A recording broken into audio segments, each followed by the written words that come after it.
आज हम लोग जानेंगे महात्मा गांधी के अगले क्लास में कि गांधी जी महात्मा कैसे बने।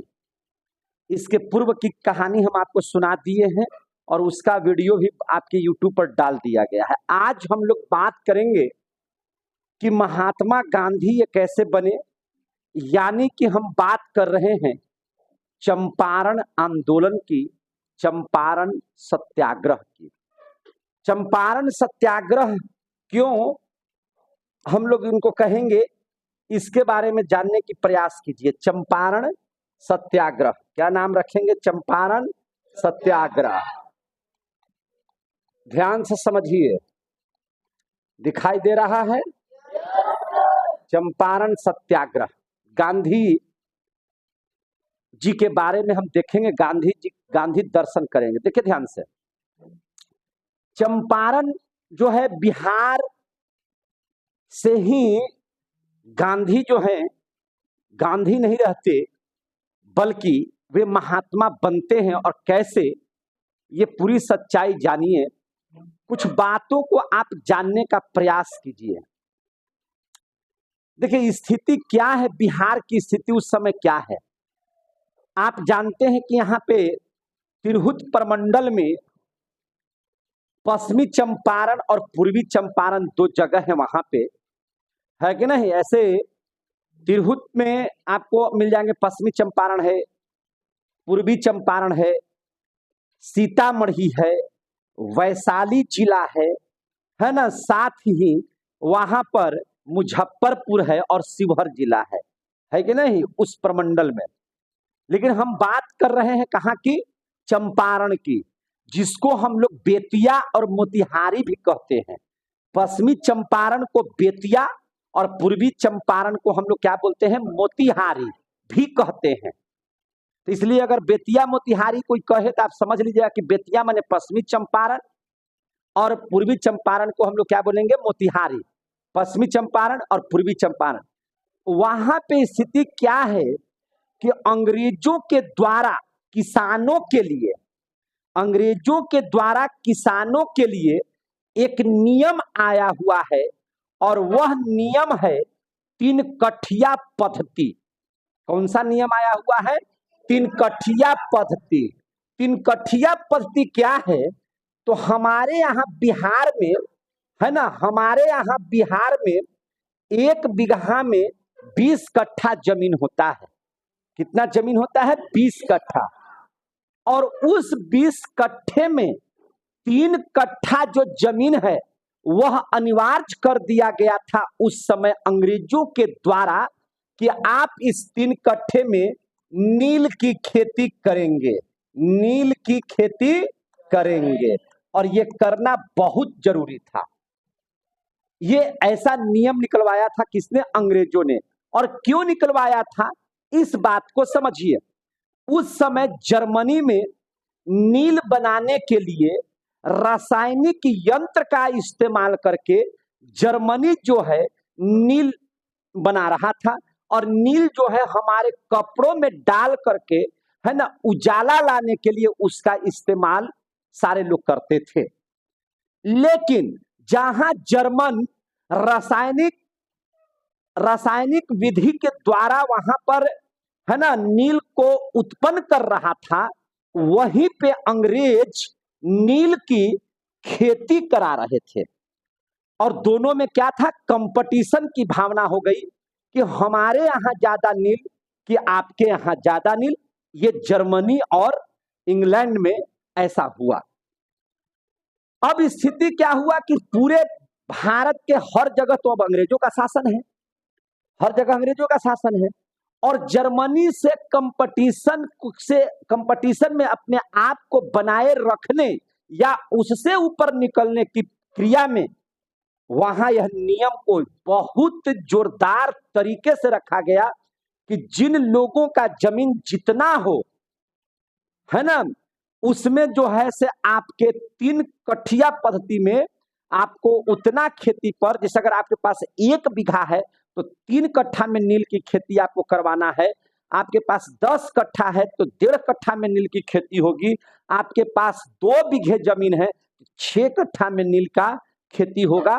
यानी कि कहने का मतलब है कि यह एक प्रारूप बनाया गया जिसको हम लोग कौन सा नियम कहते हैं, 3 कट्ठिया पद्धति का नियम कहते हैं।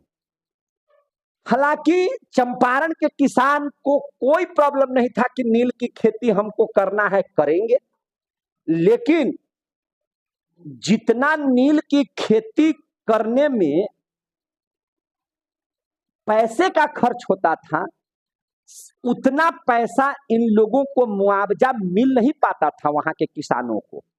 इसलिए किसान नहीं चाहते थे नील की खेती करना, जबकि अंग्रेज किसी भी कीमत पर नील की खेती करना चाहते थे।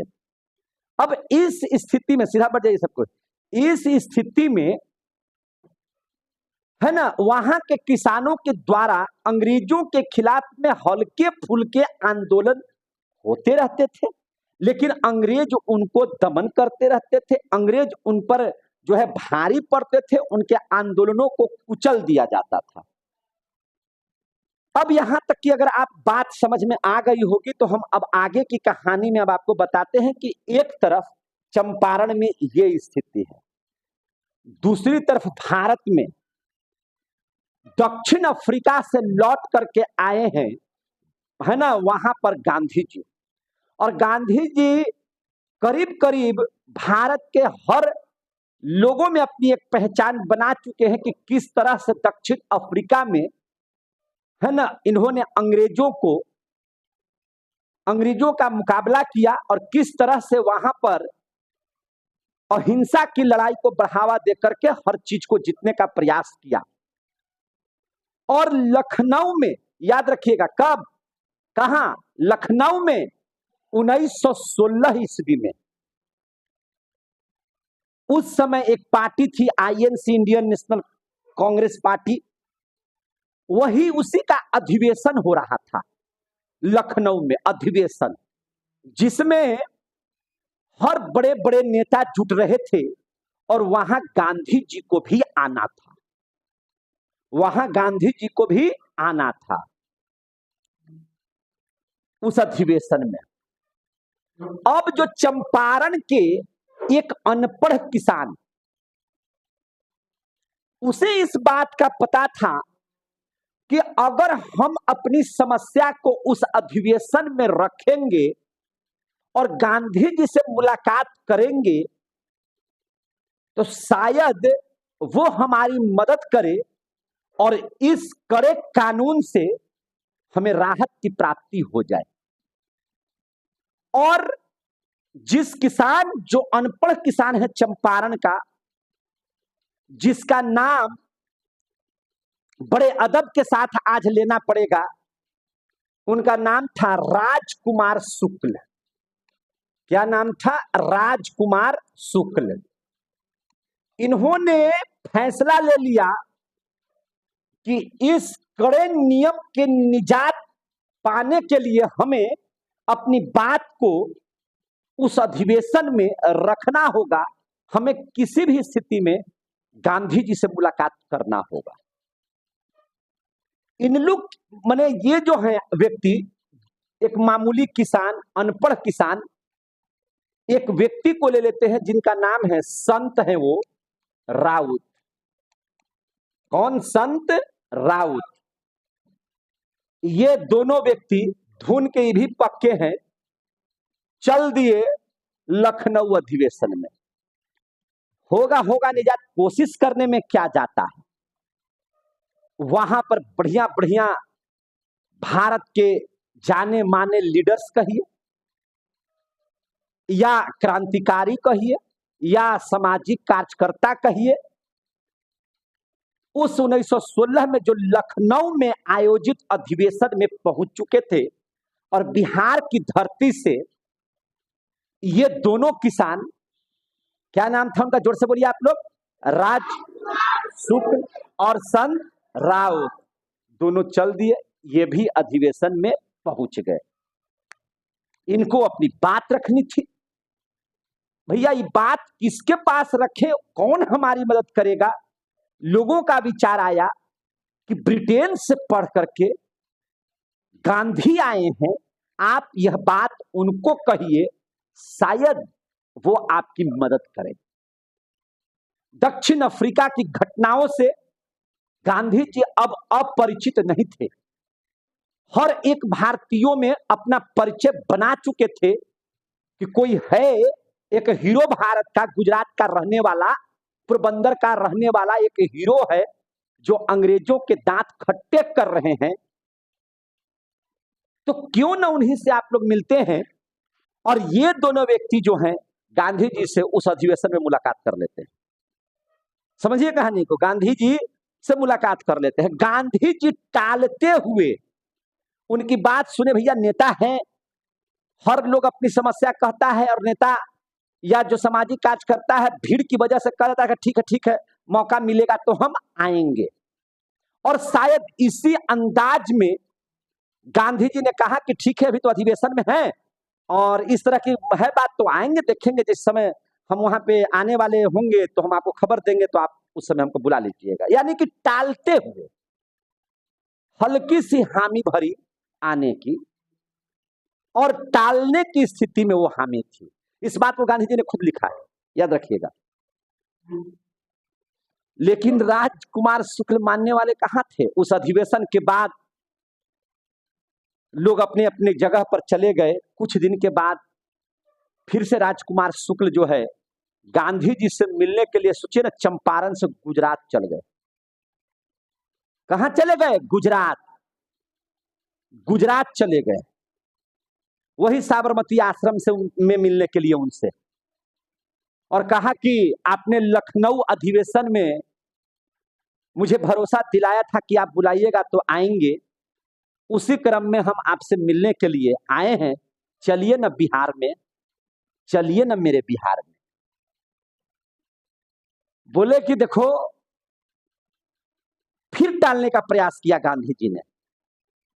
गांधी जी ने फिर से टालने का प्रयास किया और यह कहकर के टाल दिया कि देखो ना 1917 में हमारा प्रोग्राम बंगाल में है, और जब हम बंगाल पहुंचेंगे तो वहीं बगल में बिहार हम पहुंच जाएंगे, वहां पे हम आपकी मुलाकात आपसे हम कर लेंगे और आपकी समस्या को समझने का प्रयास करेंगे। इतना कह करके गांधी जी जो है राजकुमार शुक्ल वहां से चले आते हैं।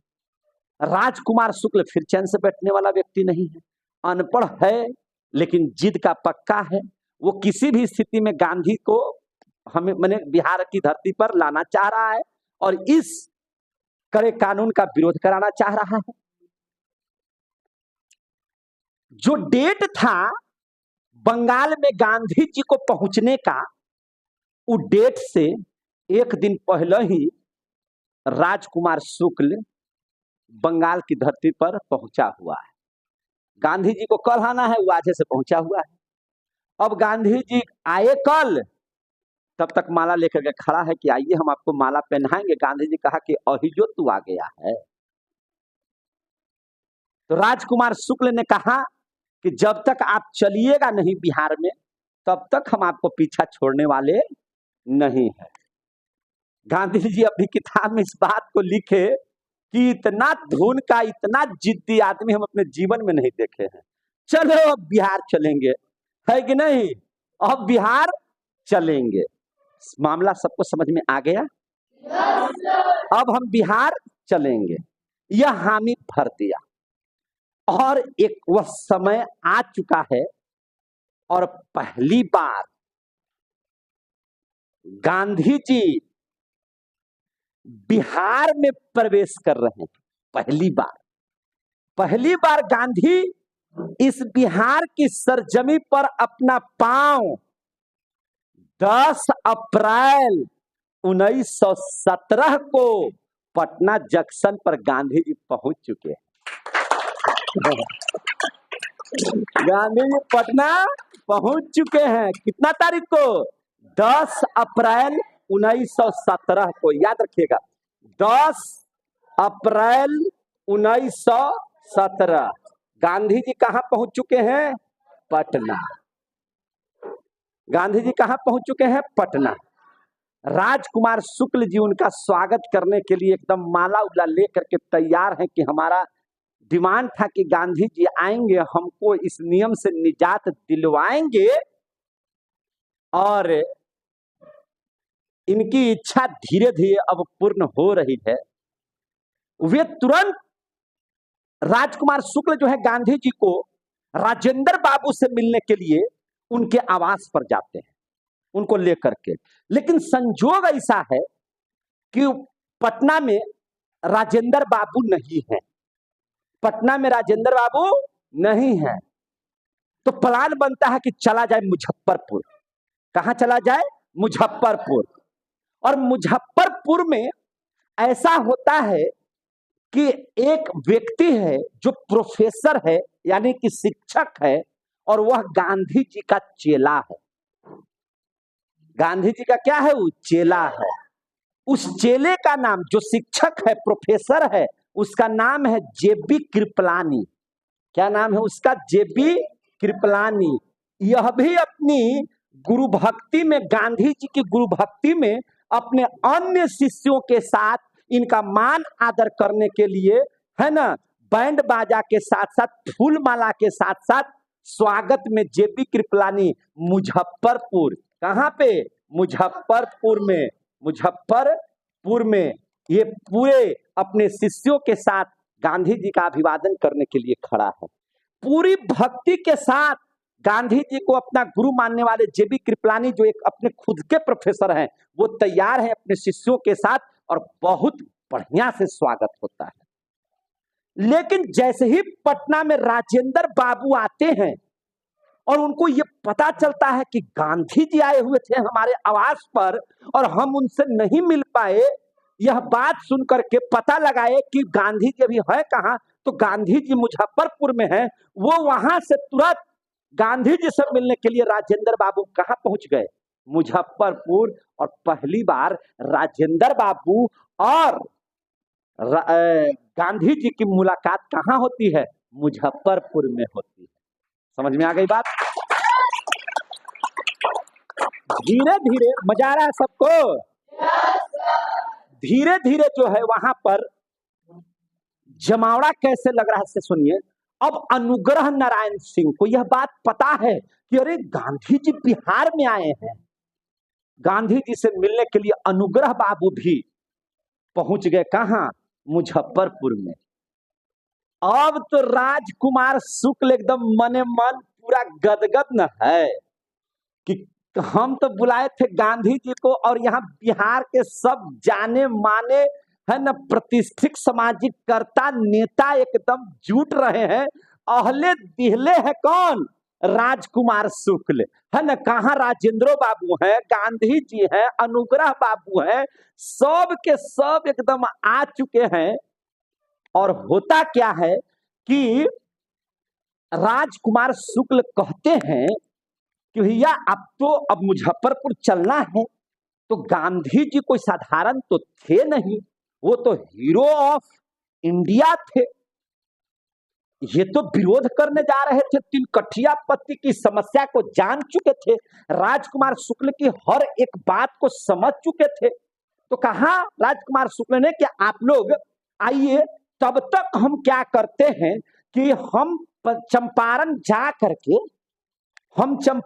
जा करके परमिशन ले लेते हैं कि गांधी जी आए हुए हैं, है ना, और ये अपनी बात रखेंगे, कुछ जुलूस उलूस निकालेंगे। इसके लिए बिना परमिशन लिए हुए तो आंदोलन आप कर नहीं ना सकते हैं। तो वो चले जाते हैं। राजकुमार शुक्ल जो है उस समय चंपारण के कमिश्नर है मार्श हेड। कमिश्नर कौन है? Marsh head. उससे परमिशन लेने के लिए चले जाते हैं, है कि नहीं? उससे परमिशन लेने के लिए चले जाते हैं कि गांधी आए हैं, आपके नियम का विरोध करने आए हैं, आपके खिलाफ जुलूस निकलेगा, है ना, हम लोग इस रवैये से खुश नहीं हैं। इसके लिए परमिशन दे दिया जाए कि हम आपके विरुद्ध आंदोलन कर सके। कमिश्नर मार्श हेड का हेड जो है से खराब हो गया कि वाह, आ गया कोने से गांधी बिहार में आ गया, कहा कि हम परमिशन नहीं देंगे, हम परमिशन ग्रांट नहीं करेंगे, हम गांधी को आंदोलन करने का न्योता नहीं देंगे, अपनी बात रखने का अधिकार नहीं देंगे। यानी कि राजकुमार शुक्ल ने जो अर्जी लगाई थी उस अर्जी को खारिज करते हुए कहा कि गांधी को चंपारण में घुसने नहीं दिया जाएगा। इस बात की खबर गांधी जी को पता चल गया कि हमको आने का इजाजत नहीं मिला है। कहा कि तो चिंता काहे लगी है भैया, वो भी तो बैरिस्टर न है, वकालत की पढ़ाई करके लंदन से आए हैं। सुना, अरे लग रहा है कि पढ़ रहे हैं गांधी जी के, एकदम झुक रहे हैं। कल आए हैं लंदन से बैरिस्टर की पढ़ाई करके, तो चिंता करने की क्या जरूरत है। चलिए, परमिशन नहीं मिला है तो बिना परमिशन के चलेंगे, है कि नहीं। अब बिना परमिशन के गांधी जी है ना पहुंच चुके हैं कहां, चंपारण में। कहां पहुंच चुके हैं, चंपारण में। मार्श हेड ने इजाजत नहीं दिया, इसके बावजूद भी 15 अप्रैल 1900, देखिए ध्यान से, 15 अप्रैल 1917 को गांधी जी कहां खड़े हैं, चंपारण की धरती पर। चंपारण के लोग एक बार गांधी को देखने के लिए, क्या लेडीज, क्या जेंट्स, क्या नौजवान, क्या बच्चे और क्या बूढ़े, सब बाहर निकल गए। सब कैसे हो गए, सब बाहर निकल गए। गांधी आए हैं, अरे मेरा गांधी आया है, मेरा हीरो आया हुआ है, हम लोगों को निजात दिलवाने के लिए आया है। अगर हम इनका साथ देंगे तो हमारा यह 3 कठिया पत्ती का जो कानून है रद्द होगा, हमें निजात मिलेगा और हम आबाद होंगे। चलो ना, हम लोगों का अपना हीरो गांधी आया है। एक बार सब कोई गांधी को देखने के लिए घर का घर खाली हो गया और लोग 15 अप्रैल 1917 को जैसे ही चंपारण की धरती पर आते हैं, वैसे ही चारों तरफ से एक ही नारा लगता है, गांधी जी जिंदाबाद। बोलिए, गांधी जी जिंदाबाद, है ना, गांधी जी जिंदाबाद। ये गांधी नहीं है बल्कि देश का आंधी है कि नहीं। ये गांधी जी जिंदाबाद एक बार देखने के लिए कने है। कैसे आप लोग पवन सिंह को देखने के लिए एकदम एक बार कैसे वो देख लेते, वैसे ही गांधी जी को देखने के लिए लोग जमा हो गया। और जमा हो गया तो कहे कि ये गलत है, बदलना होगा नियम को। अब चूंकि इनकी इजाजत नहीं थी, कोर्ट का एक ठो चिट्ठी है कि नहीं पहुंचता है गांधी जी के पास कि आपको जब आंदोलन करने की इजाजत नहीं मिली थी तो आप किस ग्राउंड पर 15 तारीख को पूरे जन सैलाब के साथ चंपारण की धरती पर आप पहुंचे। निकल गया इनका लव लेटर, समझे कि नहीं। आइए जरा कोर्ट में 16 तारीख को, कब आइए, 16 तारीख को। 15 अप्रैल को तो आइए थे, अब उसी दिन चिट्ठी निकल गई है ना। कोर्ट का जो पियून है वह चिट्ठी गांधी जी को दिया कि गांधी जी आपने गलत किया है, जब आपको इजाजत आंदोलन करने की नहीं थी तो आप इस धरती पर कैसे पहुंच गए। आइए ना कल कोर्ट में पेशी करते हैं, आपको तनी हाल समाचार ले लेते हैं। गांधी जी तो अपने वकील है, अब कोर्टे कोर्ट कहते, कोर्ट कोर्ट तो हम रोज खेलते हैं। ठीक है, कल कोर्टे में आपका दर्शन होगा, है कि नहीं। और दूसरे दिन इनको जब कोर्ट में बुलाया जाता है तो भैया आप किसी देश के हीरो को कोर्ट में आप ले जाइएगा तो वहां का पब्लिक आपको चैन से रहने देगा। जोर से बोलिए, चैन से रहने देगा। दिमाग नहीं काम कर रहा है आप लोगों को, समझ में नहीं आ रही है बात। तो जब ये सब कहां से आ गए, हम मरियल सब लेकर, ये सब का जाने पर नहीं है शरीर में। देखा ये कैसे ऐसे ऐसे कर रहा है ना। तो देश का हीरो जो है पहुंचा हुआ है, इसको कोर्ट में हाजिर होना है। अपने बैरिस्टर है, गांधी जी की चिंता कर रहे थे, वो बोले कि रोज हम कोटे कोट खेलते हैं, कल जजों के हिला के रख देंगे, रुको, है कि नहीं। और दूसरे दिन गांधी जी कहां पहुंच गए? कोर्ट में। लेकिन कोर्ट में गांधी जी न थे, आम पब्लिक कोर्टवा के कहा था? बहरे। आम आदमी कोर्ट के कहा खड़ा हो गया? बहरे। और नारा क्या लग रहा था? गांधी जी जिंदाबाद। यह स्वर इतना तेज था, जैसे देखिए हम आपको स्वर सुना देते हैं, जरा सा बोलिएगा किस तरह क्या आवाज आती होगी। गांधी जी जिंदाबाद। तो आप लोग बोलिए जिंदाबाद जिंदाबाद, गांधी जी जिंदाबाद। और जोर से बोलिए ताकि कोर्ट हिले, गांधी जी जिंदाबाद, गांधी जी जिंदाबाद। चारों तरफ से जब यह स्वर सुनाई देगा तो कोर्ट के जज को सुनाई देगा कि नहीं सुनाई देगा? अब तो कोर्ट के जज का माथे खराब कि कौन आदमी के हम बुला लिए, बाप रे बाप, ये कौन आदमी आया है कि जो चारों तरफ है ना खाली गांधी जी गांधी गांधी गांधी की आंधी आ चुकी है। हर जगह गांधी ही गांधी है। जो कह रहा है गांधी हमारा हीरो के तुम पकड़ लिया है, तुम उसको जेल में डालोगे, निकलो पहले तोरे फरियाद देंगे। अब जज को हो गया अंदर से डर कि अगर हम गांधी को किए गिरफ्तार तो हमको भी भेज देगा नरक के द्वार, है कि नहीं? गांधी जी के सोच लीजिए कैसा आंधी आया हुआ है कि नहीं? जजों अंदर अंदर डरा गया कि आज तक किसी भी व्यक्ति का हम इतना सपोर्टर अपने जीवन में नहीं देखे हैं। लगे नारा एकदम गांधी जी जिंदाबाद, है ना, आवाज दो हम एक हैं, है ना, यह नियम नहीं चलेगा, उधर से कहे नहीं चलेगा, गांधी जी को छोड़ना होगा, तो पीछे से कहे छोड़ना होगा छोड़ना होगा। एकदम एक एक भारत के बिहार के आदमी पगला चुका था गांधी के सपोर्ट में। जज की हालत अंदर खराब, जज की हालत अंदर में खराब। बोला कि हम किसको लेके चलाए, कने से लेके चलाया, ऐसा आदमी को पकड़वा दिया, ये हमको बचने नहीं देगा। गांधी जी को कहा कि जैसे ही खड़ा हुए गांधी जी कहा कि अपने हक और अपने अधिकार की बात तो हम कर ही सकते हैं ना, हम तो आपसे मिल ही सकते न हैं, और भारतीय अगर हैं तो हम तो कहीं भी जा सकते हैं ना, अपनी बदौलत, अपने बैरिस्टरी के बदौलत। जज को वहां पर झुका दिया गांधी जी ने, और जज ने कहा कि जाइए, आपको आंदोलन करने का परमिशन दिया जाता है।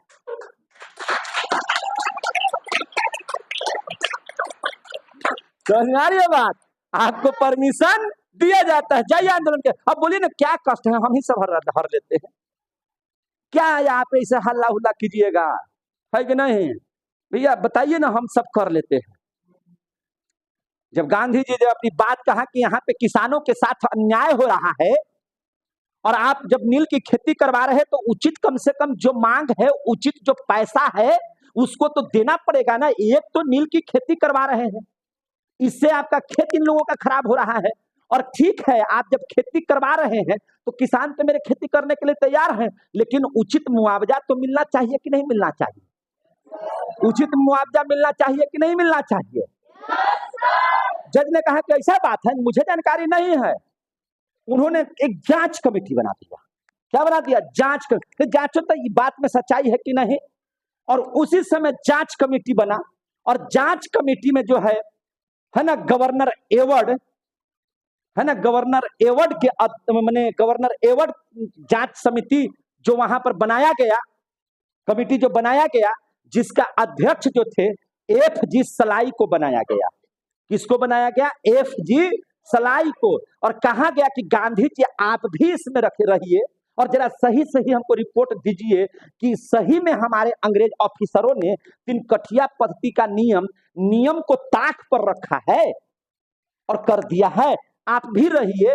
और उसके सदस्य जो थे, रीड थे, गांधी जी जो थे, हरि प्रसाद थे, रैनी थे, सारे लोगों की एक कमिटी बन गई, और कमिटी ने अपना सुझाव देते हुए पेश किया कि यहाँ पर तिनकठिया पद्धति का नियम लागू है, तिनकठिया पद्धति का नियम लागू है और यह अन्याय है किसानों के साथ। तुरंत भर में गवर्नर एडवर्ड जो था, है ना, जांच रिपोर्ट को लिया और लेकर के कहा कि न सिर्फ 3 कठिया पद्धति को समाप्त किया जाए, बल्कि जितना दिन से किसान इस पर नील की खेती कर रहे हैं उनको उचित मुआवजा के साथ सम्मानित करते हुए सारे के सारे किसान को इस नियम से निजात दिया जाता है।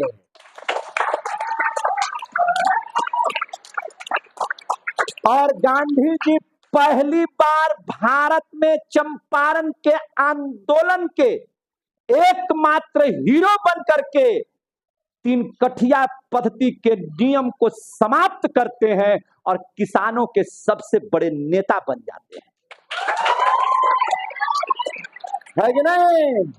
और जैसे ही चंपारण का यह आंदोलन जीतते हैं, उधर रविंद्रनाथ टैगोर चिल्ला करके लोगों को कहते हैं कि भारत को एक महात्मा मिल गया है, अब वह गांधी नहीं है बल्कि महात्मा गांधी है। समझ आ गई बात? अब वो गांधी नहीं है, भारत का क्या हो गया? महात्मा। पूरा खुशी होकर के कहा कि ये महात्मा मिल गया भारत को, अब भारत माता को आजादी होने से कोई नहीं रोक सकता है। हम लोगों का हीरो महात्मा गांधी आ चुका है। और पहली लड़ाई चंपारण की धरती से महात्मा गांधी ने जो शुरू किया और जीतते हुए अब लोगों को विश्वास हो गया है कि अगर गांधी का साथ दिया जाएगा तो पूरे भारत से अंग्रेजों को खदेड़ने का काम शुरू हो जाएगा, है ना? है? और गांधी को भी क्या है, हाँ, गांधी को इस बात का पता ही नहीं था कि हम बिहार में आएंगे और इतने बड़े हीरो बन जाएंगे। अब तो देश का एक एक कोना कुछ हो, कहीं भी कुछ हो, लोग कहने लगे बुलाए का हीरो को, हम बुलाए गांधी को, करिएगा अफसरशाही हमारे साथ। यानी कि गांधी का डर अंग्रेजों में इस कदर फैल गया चंपारण आंदोलन के बाद, मानो लगा कि गांधी जो है कोई गांधी नहीं है बल्कि अब भगवान का अवतार लेकर के इस भारत की मिट्टी में पैदा लिया है। ऐसा गांधी की तस्वीर बनी और झलक बनी। यह वही बिहार है जिस बिहार की मिट्टी को जो छूता है सोना बन जाता है।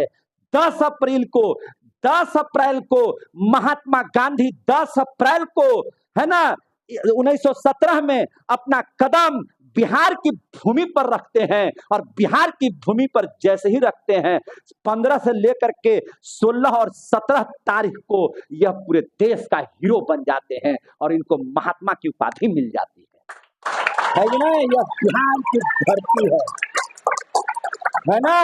इसीलिए तो कहते हैं कि जो गांधी को महात्मा बना दे उस धरती को प्रणाम है, यानी कि पूरे बिहार की मिट्टी को हम प्रणाम करते हैं और इसी बिहार की मिट्टी पर आज बिट्टू सर गांधी जी का गुणगान करता है।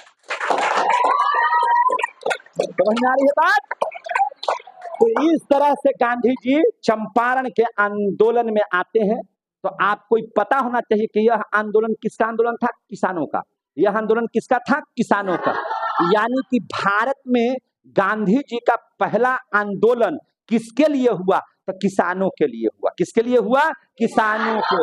भारत में पहला सत्याग्रह आंदोलन कहाँ किए? तो चंपारण में किए। चंपारण की धरती ने जो उनको हीरो बनाया, अब सब जगह गांधी। कौन बचाएगा भारत को? गांधी। कौन बचाएगा इस धरती को? गांधी। है कि नहीं? अफसरशाही नहीं चलेगा, नहीं तो कौन आ जाएगा? गांधी। है कि नहीं? जहां भी अंग्रेज कुछ कहे, लोगों ने कहना शुरू किया गांधी आने वाला है। जैसे ही गांधी का नाम सुनते थे अंग्रेज को लगता था कि हमको हरा देगा ये, है ना? पढ़ा लिखा नौजवान, है कि नहीं? मामूली सा, एकदम कोई लड़ाई झगड़ा नहीं, सिर्फ शिक्षा की ताकत के बदौलत वह पूरे भारत में एक हीरो बनकर के उजड़ा था और भारत के हीरो बन चुके थे महात्मा गांधी। अब आ जाइए तुरंत इसके बाद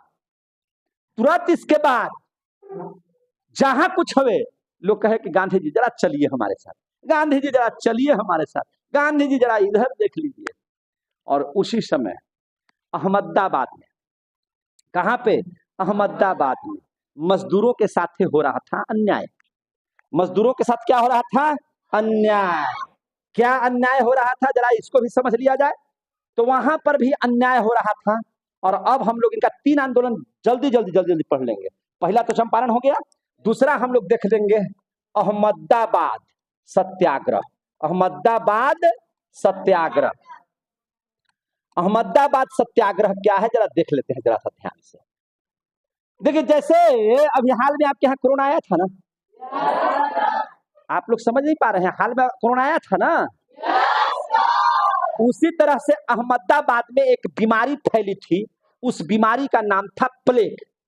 कौन सी बीमारी, प्लेग। और इस बीमारी की वजह से अहमदाबाद के जितने भी मजदूर थे सब भाग रहे थे। सब कहां जा रहे थे, अपने अपने जगह लौट रहे थे। तो वहां के मिल का मालिक जो था उसने कहा कि अरे, सोचा कि अगर सब मजदूर भाग जाएगा तो मेरा मिल चलाएगा कौन, और जब मिल चलाएगा नहीं तो हम लोग तो भूखे मर जाएंगे। तो उसने प्रलोभन दिया। प्रलोभन क्या दिया कि देखिए, जो मजदूर हमारे यहां से नहीं भागेगा उनको मजदूरी तो हम देंगे, साथ ही साथ उनको 100% का बोनस देंगे।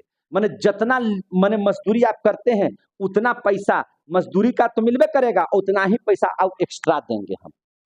समझे कि नहीं थे, समझे है ना।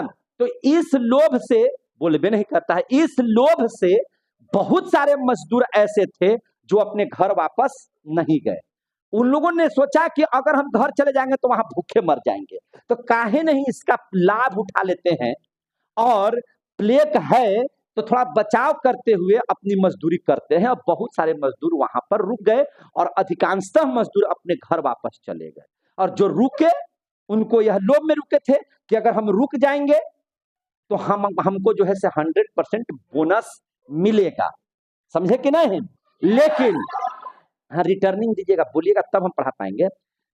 कुछ दिन के बाद ऐसा हुआ कि प्लेग खत्म हो गया। जो रोग था प्लेग, मुंह खोलो ना, मुंह खोलो ना, जो प्लेग रोग था वह क्या हो गया, खत्म हो गया। जब प्लेग की बीमारी खत्म हो गई तो लोग मजदूर जब वापस आने लगे मिलों में, तो अब मिल का जो मालिक था उसके मन में बेईमानी हो गया और कहा कि हम बोनस वोनस नहीं देंगे, हम बोनस नहीं देंगे। अब मजदूर को झटका लगा कि लीजिए, जिस लोभ की वजह से हम बीमारी में अपनी जान की परवाह किए बिना हम जो है से यहाँ पे काम करते रहे कि चलिए भैया कुछ तो लाभ मिल जाएगा, कुछ तो हमारे परिवार को बोनस रूपी जो पैसा मिलेगा उससे एक्स्ट्रा सामान की खरीदारी हो जाएगी, इस लोभ से रहे। अब मालिक कहता है कि हम बोनस नहीं देंगे। और ये पूरी घटना कहाँ की है, अहमदाबाद की। कहाँ की है, अहमदाबाद। भैया जैसे ही इस बात को पता चला तो देखिए, मिल का जो मालिक था वह इस बात के लिए मजदूरों को प्रताड़ित कर रहा था कि हम बोनस अब आपको नहीं देंगे। जो कह दिए थे अब नहीं हम मानते हैं बात को। लेकिन उस मिल मालिक की एक बहन थी जिसका नाम था अनसुईया बेन साराभाई। क्या नाम था उनका, अनसुईया बेन साराभाई। अनसुईया बेन है ना, साराभाई, ठीक है ना, ये है ना नाम था। और उसकी बहन जो है मुलाकात करती है गांधी जी से। किससे मुलाकात करती है, गांधी जी से। और गांधी जी को प्रत्येक बात बताती है कि नहीं, मिल के मालिक के द्वारा, हमारा भाई ही है तो क्या है, लेकिन उनके द्वारा मजदूरों के साथ गलत किया है, अब वे बोनस देने को तैयार नहीं है। और यह एक मजदूर की बात नहीं है, यह मिल में काम करने वाले हजारों मजदूरों की यही स्थिति है। समझ में आ रही है बात, यही स्थिति है। अब तो भैया गांधी जी बोले कि तो ठीक है, तब तो याद करिए लिया है तो चलना पड़ेगा ना। तो गांधी जी अभी पूरा आंदोलन करके, सोचिए ना, अभी गांधी जी पूरा आंदोलन करके 1917 में चंपारण से आए ही थे। तब तक 15 मार्च 1918 को ये सब घटनाएं सुनने के बाद गांधी जी 18 में, है कि नहीं, अहमदाबाद पहुंच गए। कहां पहुंच गए? अहमदाबाद। मिल मालिक को समझाने का काम किया, लेकिन मिल मालिक अपने जिद पर अड़े हुए थे। मिल मालिक अपने जिद पर क्या थे? अड़े हुए थे। बस क्या था, गांधी जी ने अपना हथियार निकाला तो उनका हथियार था गोली पिस्तौल?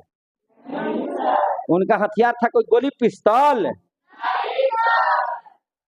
सीधा सीधे मजदूरों को आह्वान किया कि ऐ मेरे मजदूर भाइयों, अगर आपको बोनस नहीं मिलता है तो काम करने की जरूरत नहीं है, और तब तक अब इस अहमदाबाद के मिलों में काम नहीं होगा जब तक हमारे पुराने बोनस नहीं मिल जाते हैं। आज से अहमदाबाद की मिलें हो जाएंगी ठप। और सारे के सारे मजदूर अब गांधी के साथ आ गए, निकल गए गांधी के साथ। वहां पर गांधी जी का फिर से होने लगा जयकारा। यहां पर आंदोलन किसके लिए कर रहे हैं? मजदूरों के लिए। और पहली बार भारत में मजदूरों का आंदोलन हो रहा है। किसान का आंदोलन पहली बार हुआ चंपारण में, यहां पर हो रहा है मजदूर आंदोलन। इसीलिए अहमदाबाद सत्याग्रह को हम लोग बोलते हैं मजदूर आंदोलन। क्या बोलते हैं? मजदूर आंदोलन। लेकिन चंपारण में क्या चल रहा था? किसान आंदोलन। और यहाँ क्या चल रहा है? मजदूर आंदोलन। बात समझ में आ गई? और जब इनकी बात मिल के मालिकों ने नहीं सुना तो सीधा सीधी तौर पर अहमदाबाद की सारी मिलें बंद। मिल के मालिकों ने सोचा कि अरे सीधा हो जाएगा, जब पैसा नहीं मिलेगा, भोजन नहीं मिलेगा, तो इन लोग काम करने के लिए आएगा ही आएगा। गांधी जी बोले कि सिर्फ काम बंद नहीं हुआ है, कान खोल करके सुन लो ऐ मिल के मालिकों, अगर तुमने इनको बोनस नहीं दिया तो तुम्हारे खिलाफ अनशन करेंगे, यानी कि उपवास करेंगे। और पहली बार भारत में गांधी जी ने अगर पहला बार अनशन किया तो अहमदाबाद के सत्याग्रह में यह क्वेश्चन आता है कि उपवास यानी कि अनशन पहली बार गांधी जी ने किस आंदोलन में किया? तो क्या लिखिएगा? मजदूर आंदोलन में किया। कौन से मजदूर आंदोलन में किया? तो अहमदाबाद में। समझे कि नहीं? गांधी जी बैठ गए कहां? दरी बिछाए, मजदूरों को बिठा दिए, बोला कि आज से न कोई खाएगा न कोई पिएगा, और जब तक हमारी मांगे पूरी नहीं होगी तब तक हम उपवास करेंगे। है कि नहीं? तो आपको बोनस देना होगा। होने लगा जयकारा, वहां पर होने लगा एकदम पूरा, एकदम जितना होता है आंदोलन में जिस तरह से होने लगेगा। कैसे? मिल मजदूर होश में आओ। तो आप लोग बोलिए कि होश में आओ, होश में आओ। बोलो बोलो, मिल मजदूर होश में आओ, मिल मजदूर होश में आओ, मिल मालिकों होश में आओ, तुमको हमारा बोनस देना होगा। मजदूर एकता जिंदाबाद, मजदूर एकता जिंदाबाद, गांधी जी जिंदाबाद। तो अब जैसे सुनाई देगा, पहला दिन मालिक सोचा कि ठंडा हो जाएगा, चिंता ना करो, ठंडा हो जाएगा। लेकिन एक दिन उपवास, दूसरा दिन उपवास, तीसरा दिन उपवास, और मिल के मालिक का धड़कन धक धक धक धक बढ़ना शुरू हो रही। क्या हो रहा है? जितना मजदूर उपवास में मरेगा सबका कीमत वसूला जाएगा। गांधी जी ने नारा बदल दिया कि अगर हमारे मजदूर भाइयों के साथ कुछ होता है तो ऐ मालिकों कान खोल करके सुन लो, इसके मरने का भी मुआवजा तुम ही को देना होगा, है ना। इसके पूरे परिवार का जिंदगी भर का खर्च तुमको देना पड़ेगा। मालिकों का हालत खराब है और यह अनशन एक दिन नहीं, 2 दिन नहीं, 21 दिन तक चला। कितना दिन तक चला? 21 दिन तक। कितना दिन तक? 21 दिन तक। हड़ताल कितना दिन तक? 21 दिन तक। मालिकों की हो गई हालत खराब। अब मालिक कहने लगा कि हम 20% बोनस देंगे। हम 100% बोनस तो नहीं देंगे, लेकिन 20% बोनस हम देंगे। अब मजदूर कहे कि नहीं, हमको ठीक है 100% बोनस नहीं दो, लेकिन कम से कम 50% तो बोनस आपको देना होगा। बस गांधी जी न नरम थे न गरम है, कहा कि न 20 रहेगा न 50 रहेगा। मजदूरों को भी स्थिति को समझे, वहां के मालिकों की भी स्थिति को समझे। अब कहा कि 15% आप भी लुढ़किए, अब 15% आप भी बढ़िए और 35% बोनस पर बात फाइनल। और जीत गए। बात समझ में आ गई? 35% पर क्या हो गया?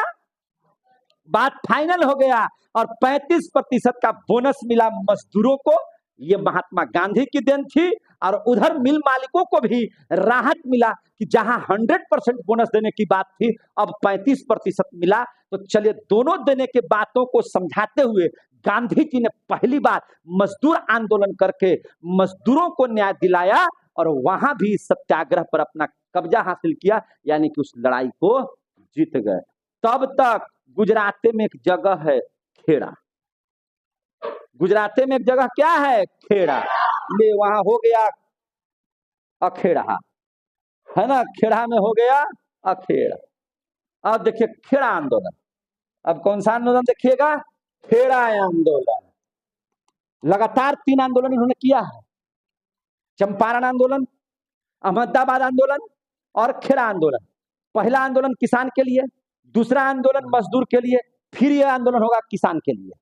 फिर यह आंदोलन किसके लिए? सीधा बैठो, आवाज आप लोग नहीं देते। ये आंदोलन किसके लिए होगा? किसान। अब चलेगा खेड़ा सत्याग्रह। कौन सत्याग्रह? खेड़ा सत्याग्रह। खेड़ा सत्याग्रह किसका आंदोलन है? किसान का। किसान आंदोलन है। यह किसका आंदोलन है? किसानों का। किसान आंदोलन है खेड़ा आंदोलन। और खेड़ा है कहाँ? गुजरात में। खेड़ा कहाँ है? गुजरात में। इस बात को याद रखिएगा, खेड़ा कहाँ है? गुजरात में। गुजरात में स्थित है खेड़ा नाम का एक जगह। और वहां पर स्थिति भयावह कब हो गई है कि वहां पे अंग्रेजों ने जो लगान लगाया था, वह लगान वसूलने की तैयारी थी, लेकिन हकीकत ये था कि उस खेड़ा जगह में हो गया था अकाल। न हुआ था धान, न हुआ था गेहूं, न कोई तरह का अनाज हुआ था। लेकिन फिर भी वहां पर अंग्रेज अड़े थे कि आपको खेती हो ना हो, लगान तो हर कीमत पर देना होगा और आपका पीछे वाला जो भी लगान है वह भी आपको देना होगा। यानी कि यह आंदोलन कर वसूली के विरुद्ध था महात्मा गांधी का। अब हमको बताइए कि जिसको खाने का अनाज नहीं हो वह लगान देगा क्या? वह कर देगा क्या? वह अंग्रेजों को कर देगा? नहीं देगा। लेकिन वहां पर अड़े थे अंग्रेज कि किसी भी कीमत पर हम आप लोगों से लगान देंगे, चाहे खेती हुई हो या न हुई हो या अकाल पड़ा हो, इससे हमको कोई लेना देना नहीं।